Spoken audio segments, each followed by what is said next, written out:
Alleluia, Alleluia,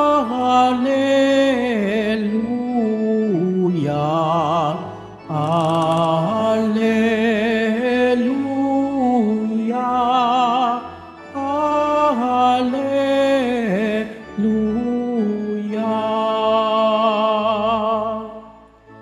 Si Kristo ay nagtagumpay, nalupig ang kamatayan, nagningning ang pagkabuhay. Alleluia,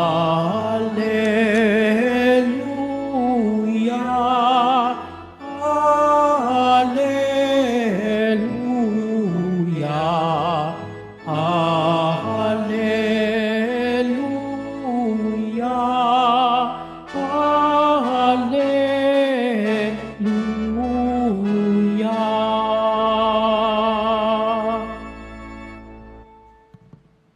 Sumainyo ang Panginoon.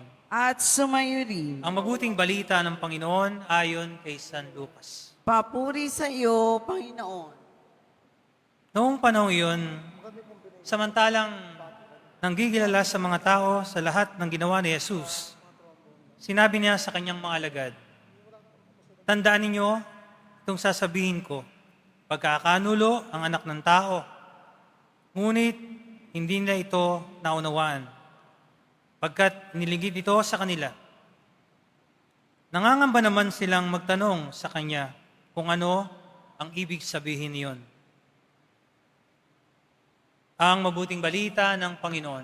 Pinupuri ka namin, Panginoong Heso Kristo. Magsiupo muna po ang lahat.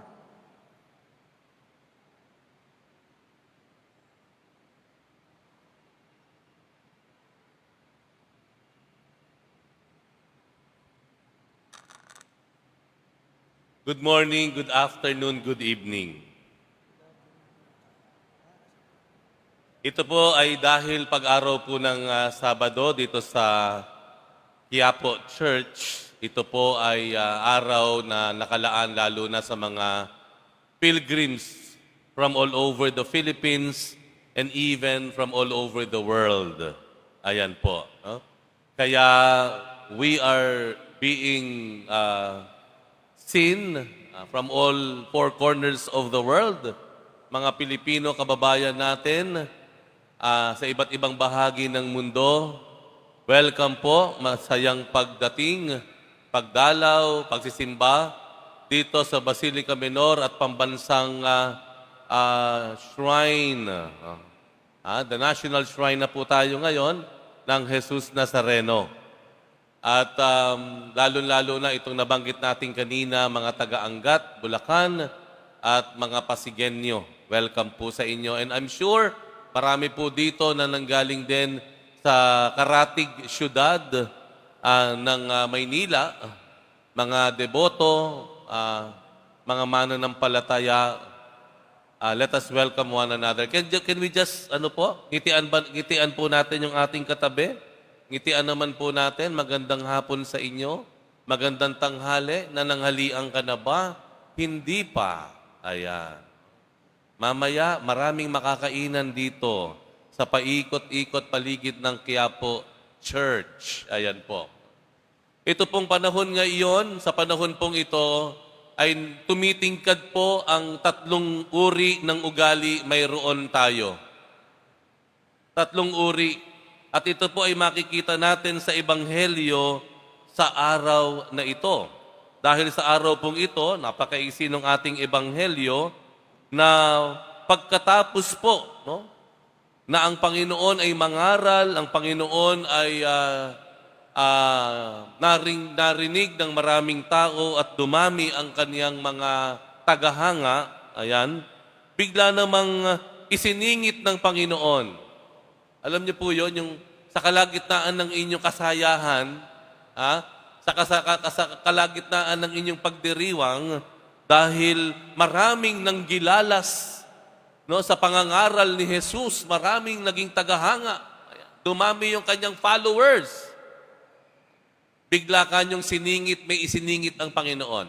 Ano yung isiningit niya? Sa kanyang sinabi, sabi ng Panginoon, tandaan ninyo ito, ipagkakanulo ako. Sa kalagitnaan ng pagdiriwang, biglang isiningit ng Panginoon, huhulihin ako. Tatraydorin ako. Tatalikuran ako. Eh syempre, mula doon sa level na napakasaya, biglang napakalungkot, good news, bad news. Ngayon, ang tanong, ano ang naging reaksyon ng kaniyang mga alagad sa ganitong pangyayari? From good news, maraming humanga sa kanilang guro, biglang bad news, huhulihin ako, tatalikuran niyo ako, ipagkakanulo ako. Ano ang naging reaksyon nila? Dito po sa huli. Ang sabi po dito, nangamba naman silang magtanong sa kanya kung ano ang ibig sabihin nun. Walang nagsalita, nagkatinginan, nangamba. Ngayon, balik tayo. Sa buhay natin, bilang isang bayan, bilang isang pamilya, bilang isang simbahan, meron tayong nakikitang tatlong ugali. Una, yung tinatawag nating avoidance o escapism. Yung bang merong nakita kang kailangan na dapat gawin o meron kang dapat tuparin, bigla mong ipinaling ang iyong mata, ang iyong mukha sa kabilang direksyon. Ikaw ay tumatakas sa responsibilidad. Ayaw mong makisangkot, baka ikaw ay maistorbo pa. Ayaw mong magsalita, baka madamay ka pa. Ayaw mong magbigay ng mungkahi, baka ikaw pa ang maatasan. Suggestion mo yan, gawin mo yan. Escapism, avoidance. Sa dami ng nangyayari sa buhay natin ngayon bilang isang bayan, meron pa bang tila nagbibingi-bingihan o nagbubulag-bulagan? Meron pa rin bang keeping safe pa rin tayo? Doon pa rin ako sa kalagitnaan. Neutral ako. Keep safe. Ang naiisip lang natin, kaligtasan natin o kapakanan natin. Yun ang isang ugali na mayroon na pwedeng magawa natin. Kapag may responsibilidad, kapag may gagawin, kapag may pananagutan, kapag may problema, tumatakas tayo. At alam natin kung saan hahantong kung tayo ay puro takas na lamang o kaya pag-iwas na lamang. Yun yung una. Pangalawa, meron naman pong ugali tayo na nakita natin yung problema. Nakita natin mayroong dapat gawin. May nangyaring hindi maganda. May biglang nagkaroon ng trahedya. Ano ang pangalawang ugali? Ang tinatawag natin ito na optimism. Mas okay naman to kaysa dun sa avoidance. Ito, optimism. Ano ibig sabihin ng optimism? You will just look at the brighter side. You will just look at the good news. Well, that's okay. That's fine. Maganda yon, makatutulong sa atin.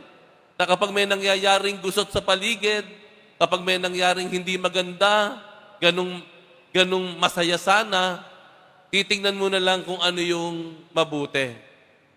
Optimistic ka eh. Hindi ako nega.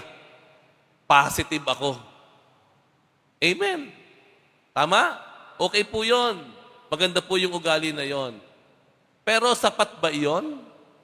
Sapat ba iyon na kapag ang dami-dami ng problema, you will just always look at the good side to the point that you will just deny that there is something wrong.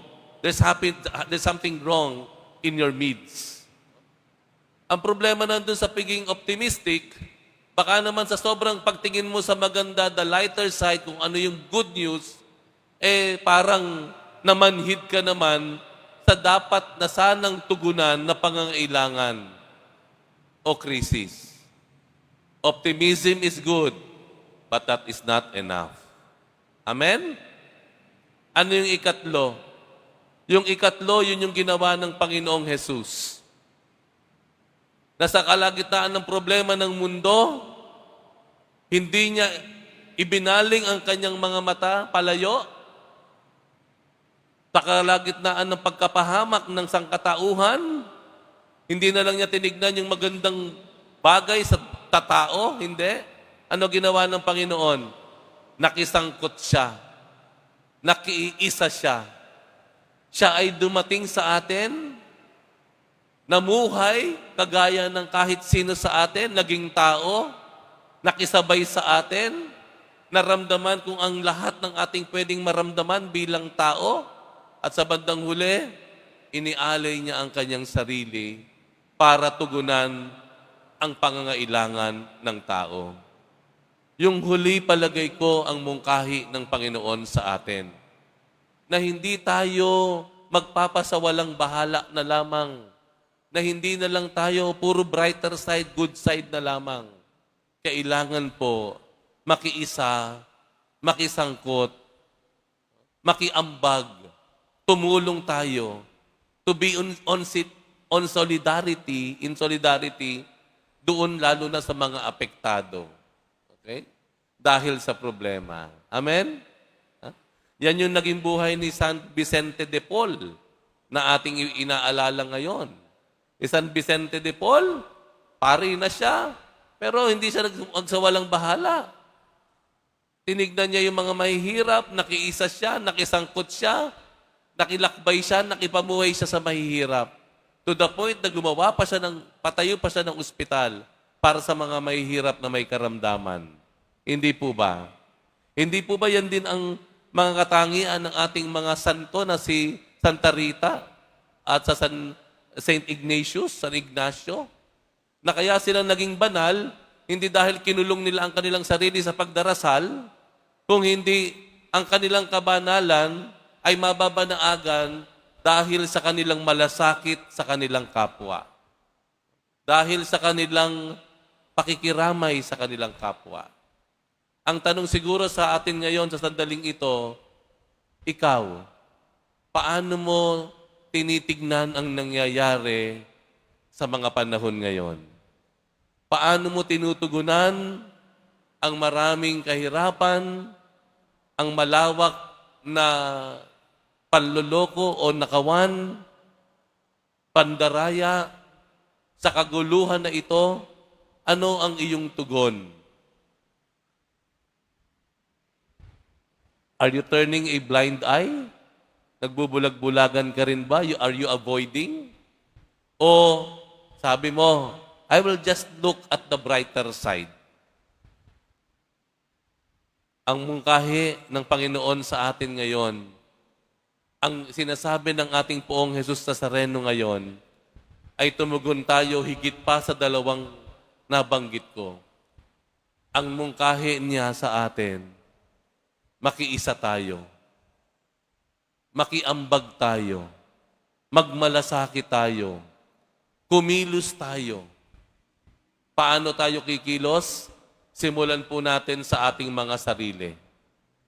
Yung ating pakikisalamuha sa tao, makisalamuha tayo sa tao ng tapat. Sa ating mga negosyo, sa ating mga kalakaran, sa ating mga trabaho, sa opisina, maging sa mga estudyante sa eskwelahan, maging tapat tayo sa ating transaksyon. Maging tapat tayo sa ating mga salita. Huwag tayong manloloko. We start with ourselves. We start with our own lives. Yan ang mungkahi sa atin ng mahal na Poong Jesus Nazareno.